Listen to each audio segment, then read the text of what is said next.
Hello hi सांग मैंने आसत आज गोटे नुआ रेसिपी बेसन आनी बेसन आलू पकुड़ी मसला दिया पकुड़ी तरकारी हम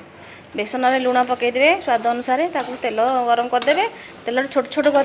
छाणीदे छोट छोट कर छाणीदे बहुत सॉफ्ट हो बेसी हार्ड करेंगे ब्राउन ब्राउन थी करदे अदा रसुण बटा हेले हम छेचा हेले हम जमी आपको सुविधा आलू सीझे देती तेल तेल पकईदेली तेल गरम हो जाता तेल पर पियाज अदा रसुण पेस्ट बा छेचा तापर टमाटो स्वाद अनुसार लुण आउ विभिन्न प्रकार मसला जहाँ मसला आपण गुंड मसला हो जमी भी आप पाखे था से मसला देदेवे मसला देदेला तापर कषिदेवे आलू पकईकी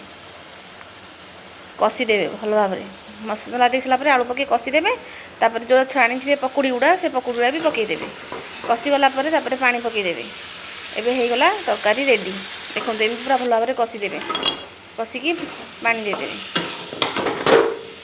या को आपण रुटी रे खाई पारिबे पिठा रे खाई पारिबे परोटा रे खाई पारिबे रुटी रे पिठा रे बा परोटा रे गरम भात रे खाइबे मु गरम भात घी पकई देथिली गुहा घी देसी घी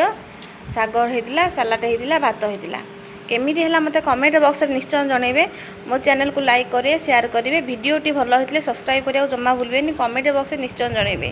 मु आशा करे आपण खुशी रे थिबे मो चैनल टी को साइड रे बेल आइकन क्लिक करदले न्यू न्यू नोटिफिकेशन आपण पाखु जीवो एमिति हला कहंतु एमिति घरे करी खांतु फ्रेंड्स मान को दियंतु देखंतु केते सुंदर हेछि।